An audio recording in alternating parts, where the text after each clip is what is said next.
What's the meaning of collier?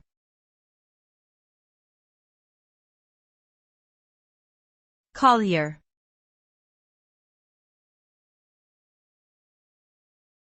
Collier.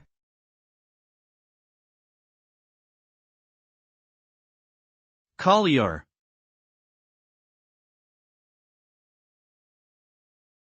Collier.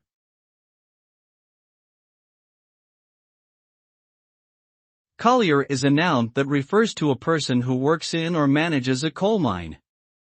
The term has its origins in the Middle English word collier, which meant charcoal burner. Colliers were historically responsible for extracting coal from mines and transporting it to customers, such as power plants or factories. In present times, the use of coal has decreased due to environmental concerns, leading to a decline in the number of colliers.